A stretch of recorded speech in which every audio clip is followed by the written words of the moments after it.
'Tis several days before Christmas, and now I'm recording this episode. Well, better early than late. My name is Phil, and you are listening to The Lip. Okay, ladies and gentlemen, once again, it is time for The Lip. The Christmas episode this year. Definitely going to be an interesting Christmas episode. I know that did the research for the show, and it'll be something. However, I must say that Christmas this year is going to be just a little different. On December 16th of this year, 2024, my godmother and Aunt Susan passed away. Fortunately, it was at home where she wanted it to be. Definitely going to make this Christmas a little different. Her funeral is going to be in a few days. We'll all say our final goodbyes. Definitely going to be one of those really, really tough funerals to go to. But the important part about that is it's going to definitely be a celebration of life. A life that touched many other people, mine included. Those of you who are regular listeners may have heard the episode that I did this year on March 30th, which happens to have been my Aunt Susan's birthday. So, of course, I told all sorts of stories, and the whole episode was based on her. If you want to hear more about her and how great of a person she was, check that one out. It's on the archives on Spotify. You'll be able to find it, and it's labeled just that simply, Aunt Susan. The date, March 30th, her birthday. Now that I've gotten that out of the way, that's part of the reason why it took me so long to actually put this show together, because for a while there, I wasn't sure if I was even going to make this Christmas episode. But in truth, knowing the kind of person that Aunt Susan was, she would certainly say, "You've got something to do, go do it." So the old cliche, "the show must go on," is exactly where I'm at right now. The show must go on. Definitely gonna make it happen. But first, it is gonna be time to fill in the blanks. Well, here's the question that has a blank. When is the first day of winter 2024? Answer: Saturday, December 21st. I can no longer complain about the weather being cold because, well, it's supposed to be cold as of Saturday. Winter will begin. So the question was, when is the first day of winter of 2024? The answer: Saturday, December 21st. Oof, getting chills just thinking about it right now. Ugh. But that's the luxury of living in the Northeast. The one thing that is absolute is we actually have all four seasons. And, well, winter's the one that's up next. Here we go. Let's deal with it, right? Right. Now, I'm going to ring the bell and we're going to start this episode about Christmas. The coolest part about this episode is going to be the fact that I really enjoy doing these episodes about Christmas.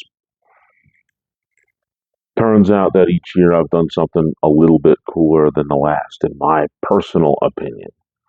Maybe you like the one I did last year better than the one I did the year before that. But this one is going to be fun for me. I like, for all of those who have not listened to one of my Christmas episodes, I like to find some aspect of Christmas and sort of elaborate, go deep on it, just sort of pull it apart and see what's there underneath and figure it all out a little bit more interestingly than not. Granted, the reason for the season is, of course, the celebration of the birth of Jesus Christ. But there's aspects surrounding that day or events that I like to sort of chip away at. Things that I find interesting that revolve around that day. Speaking of those things, the first one that I've got that seems to be really, really interesting to me is the fact that winter break for the kids just seems a little shorter than it used to be. I don't know. Maybe it's because we had more snowfall in New Jersey during the time when I was a kid, or maybe the old adage, the older you get, the faster time goes. I don't know. But it just seems like winter break is just a lot shorter. I feel like I remember having a half day and then you'd have what seemed like 2 weeks, and then you'd come back and the new year would start and everything would go back to business as usual, as they say. But for some reason, I don't know why, it just seems like winter break just flies by. Maybe it is because I'm older now and I'm not the one who's been stressing out about tests and homework for weeks on end, and now I've got 2 straight weeks where I don't have to think about any of that. That's probably the reason why it seems like winter break is a little bit on the short side now. But granted, it just feels shorter to me. I don't know why. I just don't know why. Hopefully, for the kids, it actually does feel like they leave school on this Friday, my kids, and they return next year. I think it's January. I don't know what day off the top of my head, but it feels like it's January 3rd or 4th, and back at it again. I don't know. It just feels short to me. It just does. Another thing that I've discovered that seems very interesting is brown and serve rolls. Now, hear me out. These aren't the kind you get in the freezer. They were just on the shelf, just a basic roll that was made. You can just pop them in the oven for about, I don't know, 10 minutes or so. And they would do just what they say. They'd be brown on top. You can cut them in half, put some butter in the middle. That's what I always like to do. And my favorite kind of these rolls was, there was two kinds. There was kinds that had small little slits on the top. To me, those were a little bit dry. Didn't really quite, no matter how much butter you had, they weren't quite as good. But the ones that I really liked were the ones that had sort of 3 different sections on top of them. And when you put the butter in between, you tear them apart into three different parts. They just felt better to me. I really like those ones more. But I say all that to remember back when I was in, I don't know, as early as second grade, maybe even earlier than that.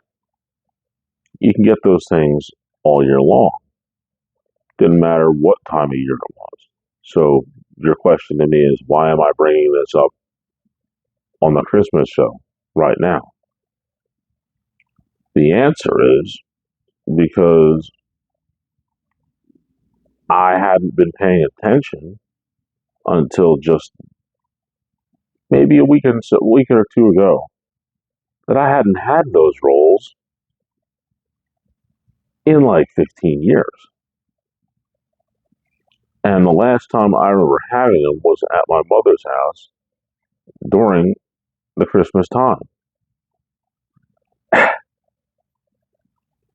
It's weird because, like I said, I remember eating those things all year long, but now all of a sudden there's been a huge gap and an absence in them, and I don't remember seeing them in the last 15 years anywhere. And when I did, the only time I saw them was during Christmas. I spoke to my mother the other day, and she was telling me that, yeah, they usually come out around Christmas. And so I was really trying to pay close attention when I went to the store to see if I could find them. And I couldn't. It's as if they don't make them anymore. And when you look at the annals of true comfort food, man, these brown and serve rolls were right up there with old mac and cheese. I mean, they were like that. You'd eat them for breakfast, you'd eat them for any time. But I always preferred them in the morning and breakfast with some bacon. It was just always one of my favorite breakfasts in the morning. Forget the fact that it was Christmas time. I would eat that sometimes in July, if I remember correctly. It seemed like I'd had them all year long. But for some reason, they have decided to take that small bit of joy that would come from having a delicious brown and serve roll in the morning, especially now, knowing that winter is coming up pretty soon. It was always best when you'd have, like I said, the brown and serve roll, cup of tea, some bacon. It was always just best in the winter when it was cold because those rolls always stayed nice and warm. But they just don't exist anymore. And it's absolutely heartbreaking to the point of I'm really considering looking up a couple of recipes because it looks like a basic yeast roll. Just gotta make them, proof them. Probably for someone, not to say that anybody couldn't do it, but with a baking background like I have, it shouldn't be that difficult to pull off. It's just a matter of finding a good recipe that can mimic the ones that I used to have. And now I've just given myself something to work on over the next few days before Christmas to see if I can find a way to get that recipe and recreate these rolls. Okay, that was a good thing I decided to talk about that because I wouldn't have maybe thought about making them until just right now. Now, I'm about to talk about two subjects that are coming up, two different ones. And these two subjects are what I would say the primary focus of the main event.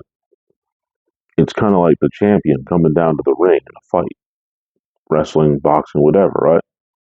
What I'm going to go into now is sort of that portion of the main event. I'm going to just use as a reminder, like a couple of years ago, I believe it was the first one that I did as far as Christmas shows go, I talked about Christmas movies. And I'm not going to get into that because that's a whole show in itself. And you can check the archives on Spotify and listen to my thoughts about the Christmas shows. Then I also talked about another year. I talked to like last year, if I remember correctly. I spoke about a day's journey of all things. A day's journey. You hear about it all the time, especially if you're reading the Bible or even any history during that time period. You're going to hear people talk about the day's journey. And I sort of broke it down and explained how far a day's journey is. Again, I say that if you want to hear more about that, check out the Christmas episode from a year ago. Now, my focus primarily this year was to do something that is little talked about because, in truth, there's really little to talk about him. And I wanted to talk about Joseph a little bit. And I'm going to touch on him a little bit. Joseph, the father of Jesus, the earthly father of Jesus. Some could say the adopted father, however you want to put it. That's the man who was essentially helping to raise Jesus as he was a child. And I thought maybe I could do a little bit of research, a little deeper dive on Joseph and learn a little bit more about him than I knew before. And it seems that I feel a little bit more confused about him because there's so little that they record about him. I'm not even going to go into too many of the details because a lot of them are, how can I put it? I found a lot of conflicting things. And because I found so many conflicting things, I don't want to go as deep as I could into Joseph because it seems like there's a lot of stuff that, as I was going through it, that just seemed like conflicting. That's the word I'm going to use. It just felt conflicting. Um, I saw some things about his life, his age potential could have been anywhere between. I saw a 90 to 111 years old he could have died at. Well, you can figure that an older guy like that may have looked for a wife and may have had a wife. In fact, I found some things that said he was married previously before he got to marry. And that's just one of those things where it's like, well, was he? I'm not entirely sure based on the research that I did. Then I saw some other things about Joseph, which was that his passing essentially would have come somewhere between the time Jesus was the age of 12 and 19. That was one version of it. And it makes sense because you don't really hear anything more about Joseph after he went and Mary went to the temple to try to find Jesus, where he was essentially teaching the elders. You don't really hear much more about it from that point on. Other things that I saw said that maybe Joseph had passed away much later than that, as in the time around Jesus getting ready to do his ministry.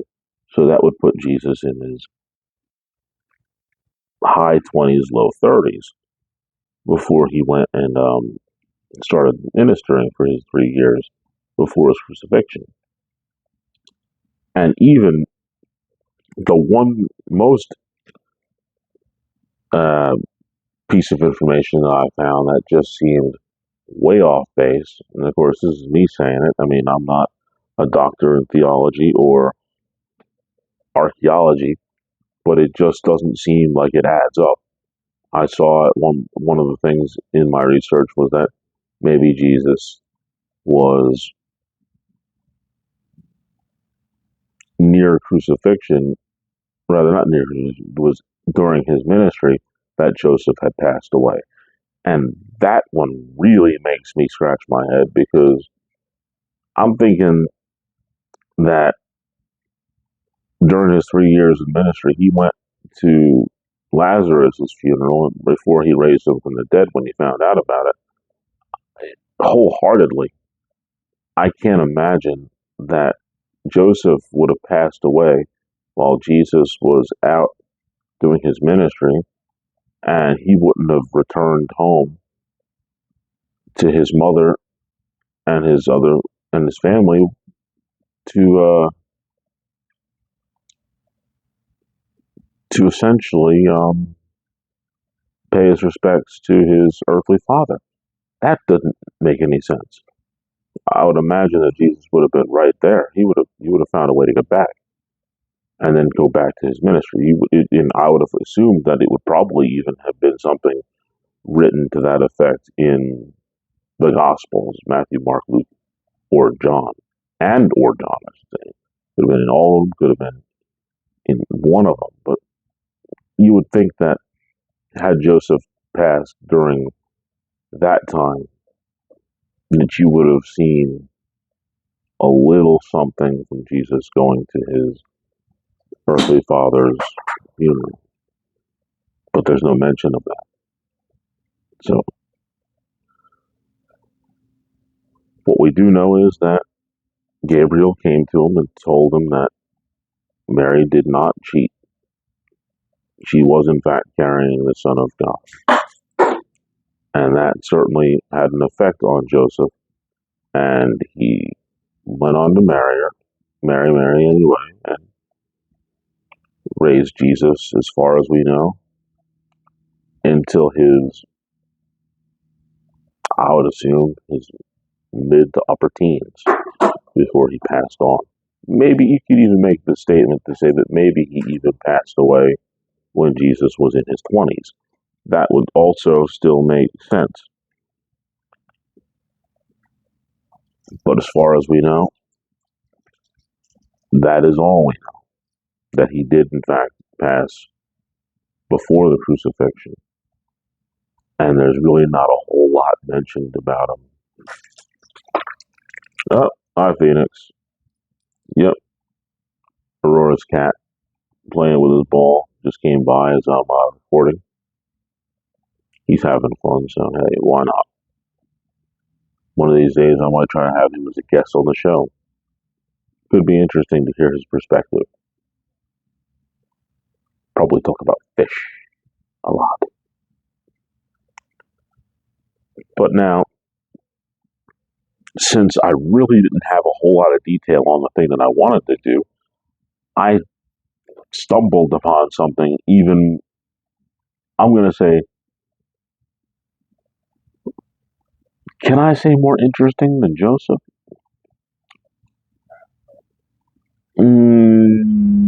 Hard to put those words out, but let's just say it's something that I find fascinating, and in that fascination, I found something even more fascinating.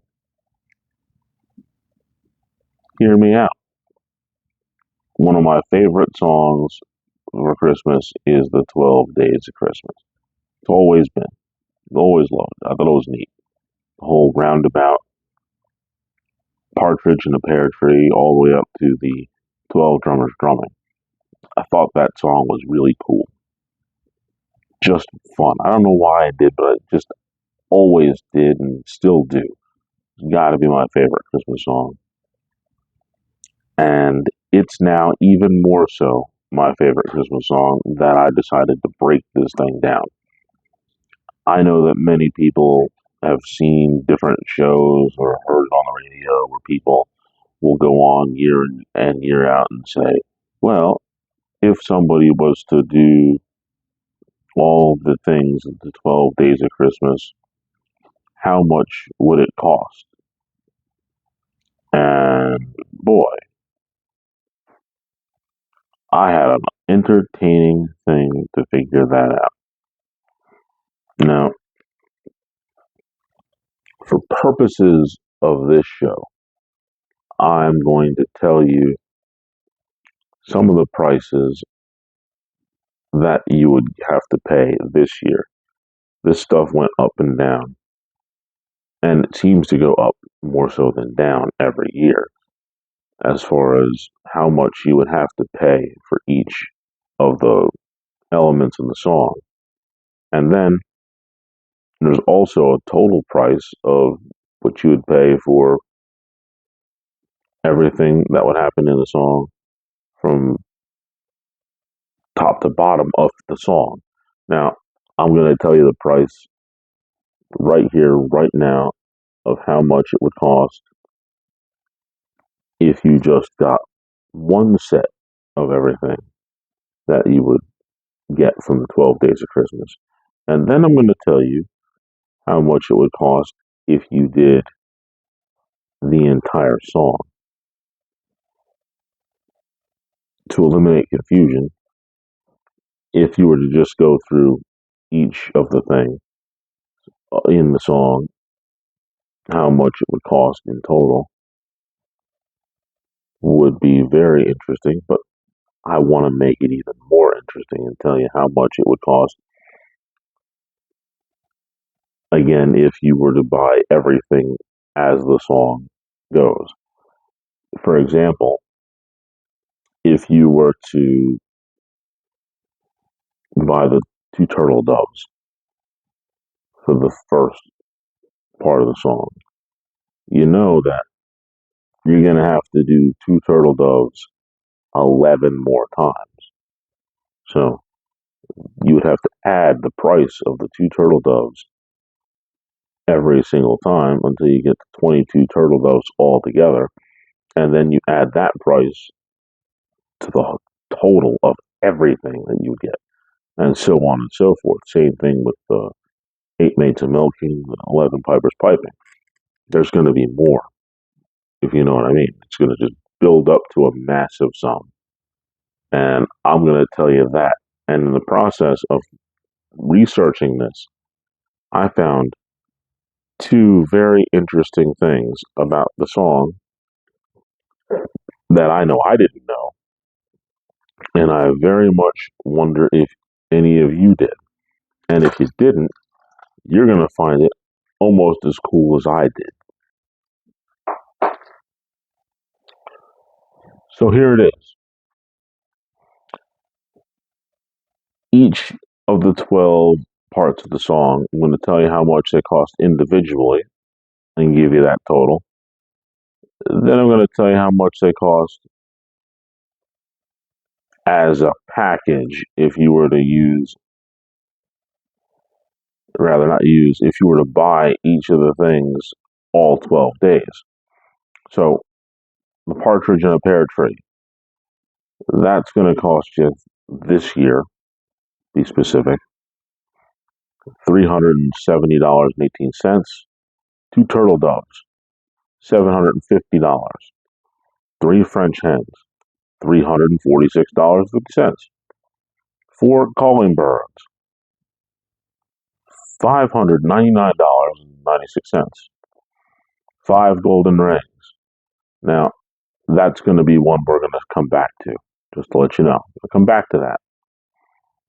That's going to cost $1,245.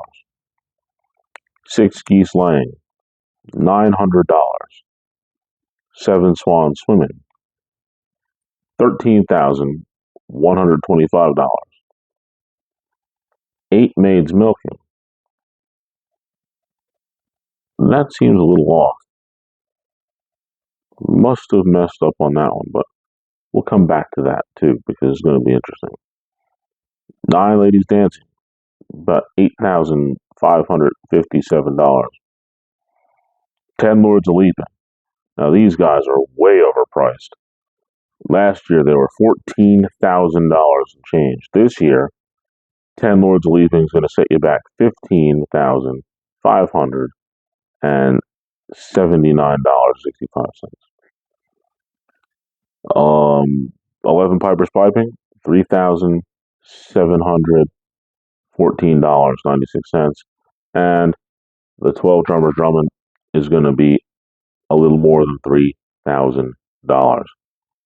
A grand total, based on PNC's bank's estimation, if you were to buy one set of each thing from the 12 Days of Christmas, it's going to run you $49,263.47.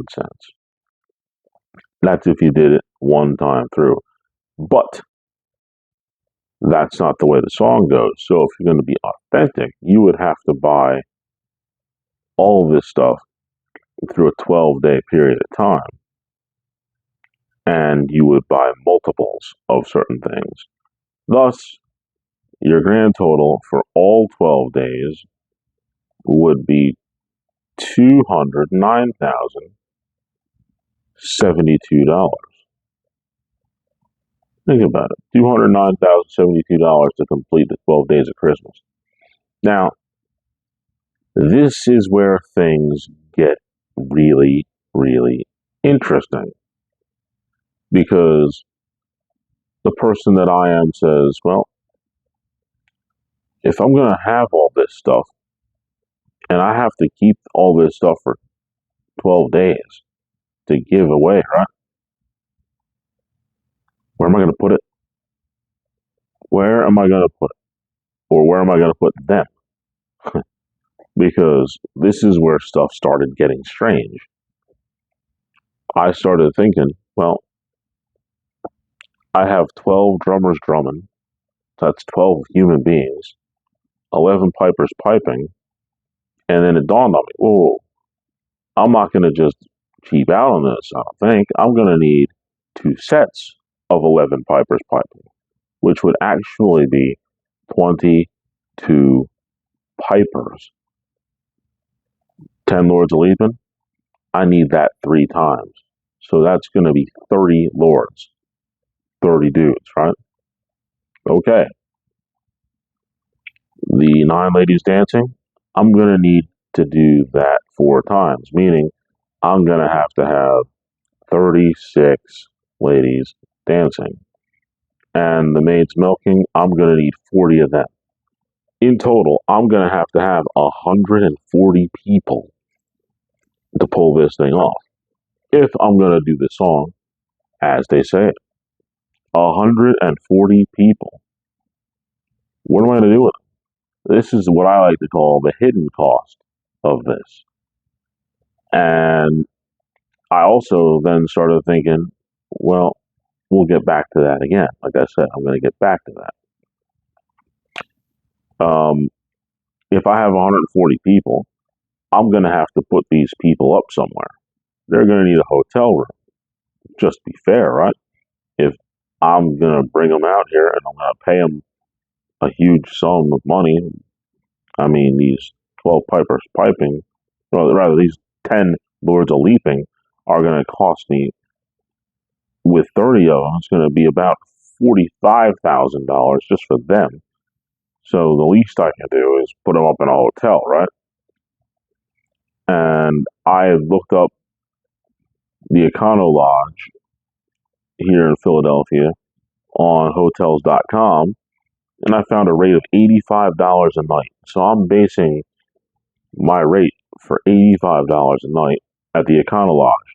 Coolest part about that is I will then not be on the hook for any meals except for breakfast because it comes with the hotel. They have one of those waffle makers and things like that. So this 140 people can go stay at the Econo Lodge, but certain ones are going to need more time.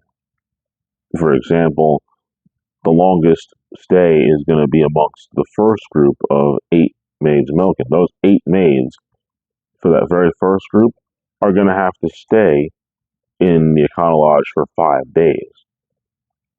And then the next set are going to need 4 days, and then 3, and then 2, and then the last set is going to only stay for 1 day. It's going to be 1 night for them. So on and so forth. Ladies dancing, 4 days, 3 days, 2 days, 1 day. So after that, I'll have accommodated all of the humans. Now, I know what you're thinking. I only have 1 set of drummers. But if I'm going to bring all these other people in, and I want to make sure that the drummers are there so that there is no mistake they don't get caught in traffic, or worse yet, if they have to take a plane to get to me. I want to make sure that they're in position early, so those 12 drummers are all going to have to get at least one night.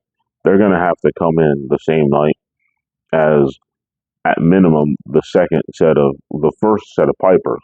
So I have all the pipers there, the 11 pipers piping. I'm going to need 22 of them. So I figure I'm going to need those 12 drummers to come in that night, so that when it's time for them, they will be there already and they won't have to worry about any traffic delays or, like I said, airport snafus, which could make, I don't know, some of these drummers late or not even be able to show up at all. Weather and such. I might get stuck and only have 9 drummers, and that's no good. So I need them to come in the day early. Having said that,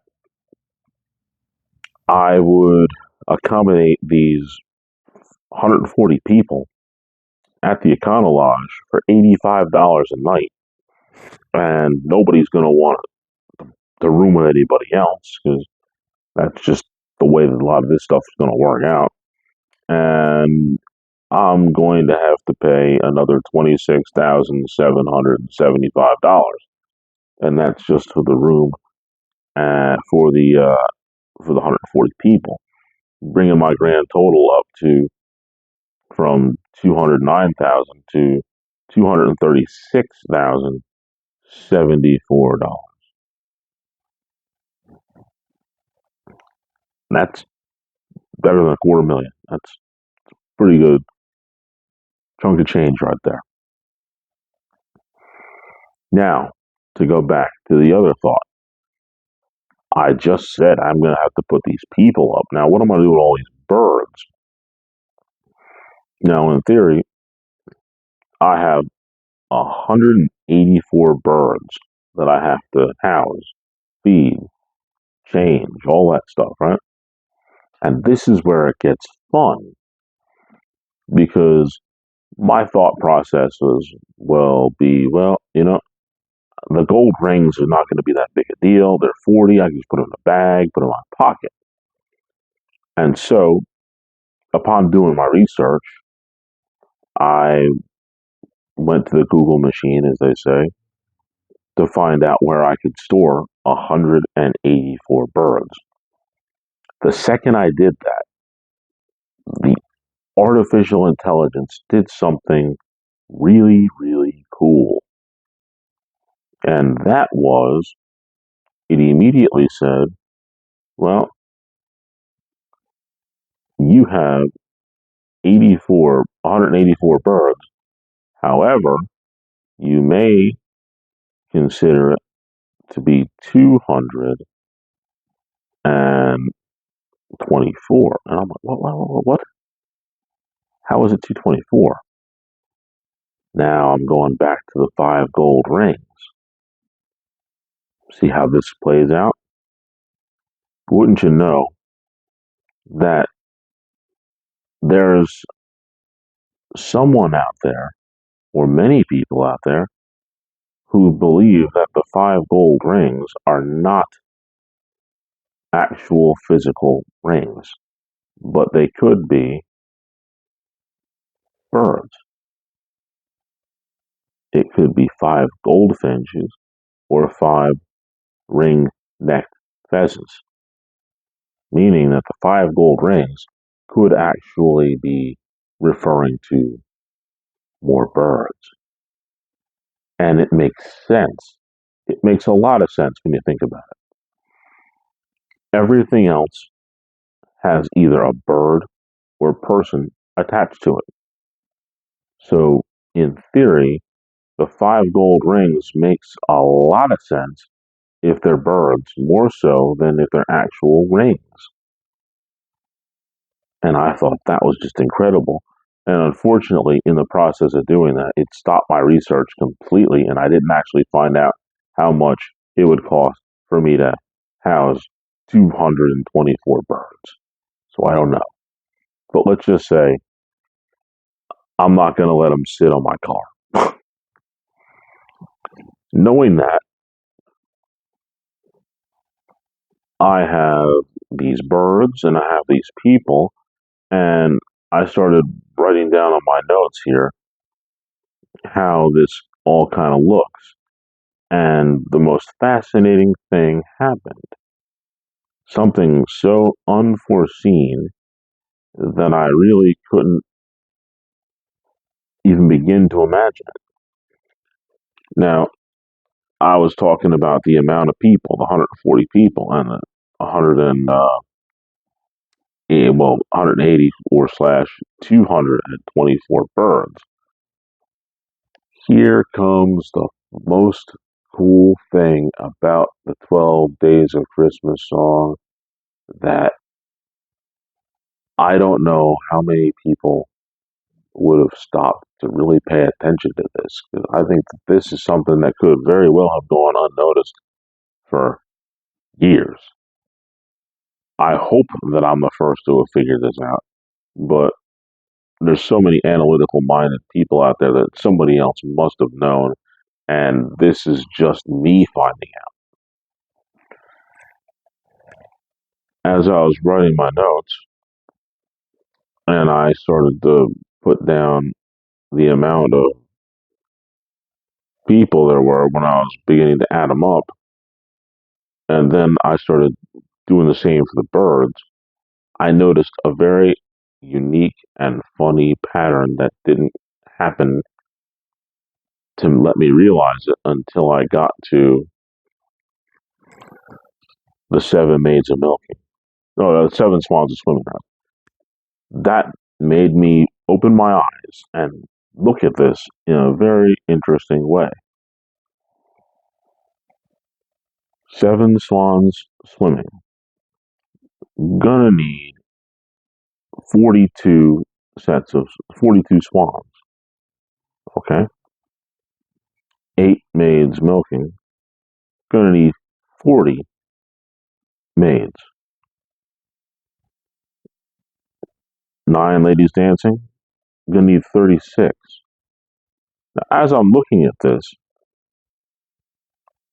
I go back because it dawned on me that if I'm gonna have 6 geese a laying, I'm gonna have to do that 7 times, whereas I'm gonna have to do the 7 swans of swimming 6 times. So multiplying the 6 and the 7 to get 42 swans, I would then also have to multiply the 7 and the 6 to get 42 geese.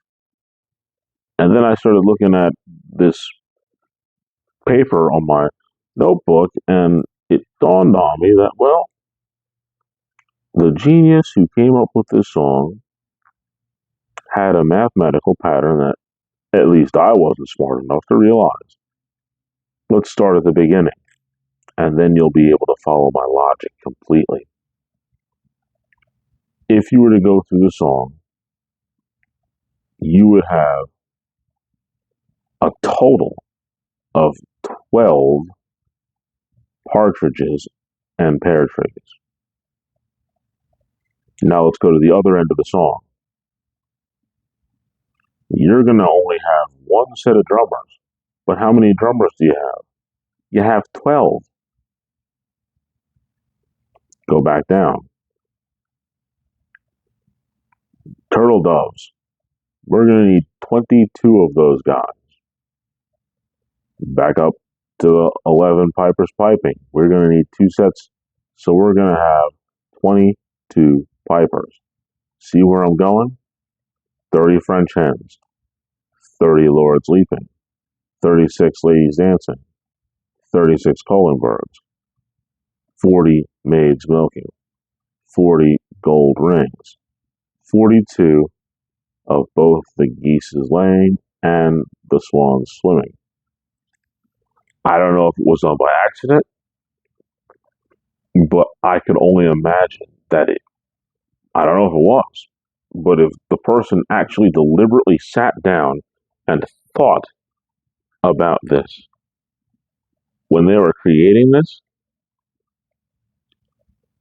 it's such a beautiful mathematical pattern. It's wonderful to think that you can go from the top of the song to the bottom of the song, and the numbers are that they add up like that. Like it just dawned on me just the day that I did the research. 12 partridges in a pear tree, 22 turtle doves, 30 French hens, 36 falling birds, 40 golden rings, 42 geese's laying, 42 swans swimming, 40 maids milking, 36 ladies dancing, 30 lords leaping, 22 pipers piping, and 12 drummers drumming. The person made like a palindrome of numbers with this song. Like, that's still, to right now, the coolest thing I could have thought of. Like, did they do that by accident? Or was they just really, really thinking about it when they were writing it? I couldn't imagine. I just could not imagine. But either way, it's pretty cool, the fact that they did it. I'm not that smart. I certainly would not have come up with anything close to that. As many times as I've heard or sung the song, it never occurred to me, not once, to think about that pattern. It's really pretty cool. It really, really is.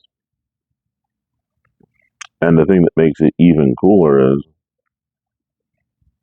essentially, if there was a 13th thing, there would be it just, I can't imagine. Like, the person must have thought about it, or did they? I don't know.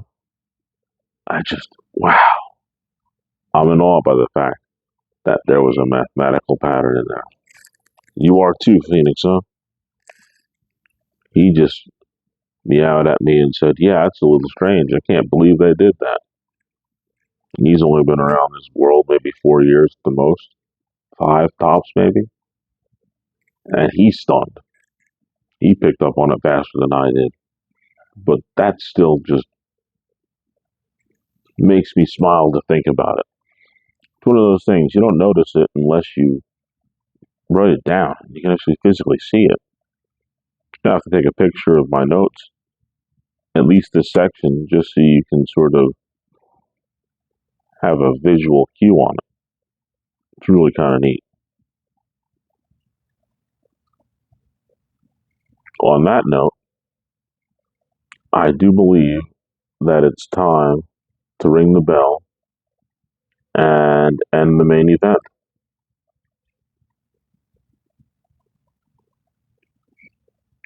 Of course, it's now time for one of my favorite sections of all, the Spear of the Week. You gotta be kidding me, is what you're thinking.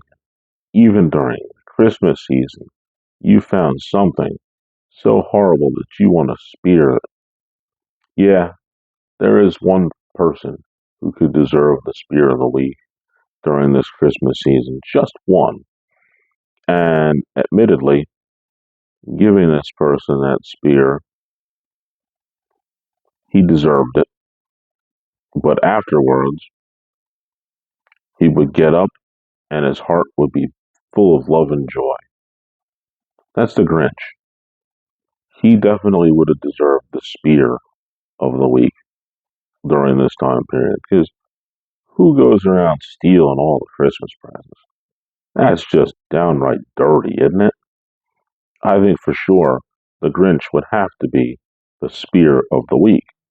But but he does turn from his heartless ways as his heart grows three sizes, and he became so much better, right? So I think maybe the Grinch gets a pass.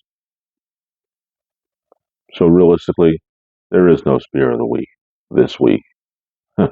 Enjoy the Christmas time, right? There will be one next week. I can promise you that. All right. Now we're going to go back to these picks. in the NFL because I had to let a couple weeks go by because of my injury, which, by the way, is coming along quite nicely, I might add. Not as much pain, a lot more movement. I'm feeling pretty good. But I have a lot to go through, so I'm going to sort of make it really quick. Week 14, I had picked the Packers versus the Lions. I said it was going to be the Packers. I was wrong. Lions got the win. No. What am I looking at? That L is because of the Lions. I was right. I didn't pick the Packers. I picked the Lions. I had the Lions 45-38. They won 34-31. Now here I go slowing down. Let me speed it up a little bit more. Another win for myself. Vikings over Falcons. I picked the Chargers to beat the Chiefs. That got me an L. The Bengals versus the Cowboys. I had no love for the Cowboys, unfortunately. They're just not that good. And the Bengals, they're not that good either, but they were better than the Cowboys. Bears, 49ers. Somehow that worked out. I said 35-14. Bears lost to the 49ers 35-13. So I did okay there. Week 15, Commanders and Saints. I'm still about them Commanders, and the Commanders did win. 2019, Dolphins versus the Texans. I like the Texans here, and I like the Texans most of the year. Texans did not disappoint as they won their game. Now here I go being down on the Cowboys, saying that even the pitiful Panthers were going to beat them, but I was wrong, and I feel good about being wrong about that one. They have a little bit of dignity left in them. They beat the Panthers. I said the Panthers were going to beat them 21-14, but the Cowboys survived and thrived against the Panthers 30-14. I was going with Coach Harbaugh against Tampa Bay in a score of 28-21. I was dead wrong. Tampa Bay wins 40-17, and I was hoping it was going to be a nice, fun shootout. Rams 49ers. I was wrong again, as the Rams barely beat the 49ers in just a horrible 6-12 score. Just a terrible game because of the weather, and neither team can get their offense really moving. My picks down for week 16. I picked the Chiefs to beat the Texans 27-10. I'm still about those Lions 42-21 over the Bears. I will not believe in the Eagles, and I don't believe in them. I think the Commanders will get them this time 28-23. Minnesota, they're my sleeper Super Bowl pick. I think they could win it all if they continue to play at the level that they're playing. And I expect them to get past Seattle 35-31. And the 49ers and Dolphins, I'm changing my numbers here. I had the 49ers winning this game, and I think there's a little something they got to work out this year. And I think that just maybe this is going to go down as an L for the 49ers. I think maybe the Dolphins somehow pull it off 21-10. I don't see much more than that for the 49ers right now. They're in limp mode, and I think they're going to stay that way. But my record, 44-31. I feel pretty strong about that. Only 3 more weeks left. So I have 15 more games to possibly win or lose. And I'm hoping that I still haven't had one of those weeks where I got everything right. But at the same time, I haven't had a week where I got everything wrong either. So I think I'm doing pretty well. Hopefully, I can go at least 2-3 for the rest of the season all the way out and keep my head well above water and actually win 50 games. That's what I'm hoping for. I was secretly in my mind hoping to get 50. And I think that's all I got to do is I just got to win 6 more, and I got 50. And I think I can definitely pull that off just based on the teams that I picked and who they're playing. I might be able to get to that point. I hope so. And those are my NFL picks from week 14, 15, and then the anticipated week coming up this week, week 16. Okay. It is time to wrap this up. Had to use wrap for a Christmas show, right? All right. You can catch me at a bunch of different spots. I'm out there on X somewhere. I always say it like that. Join us on the Lit Facebook group. Join us.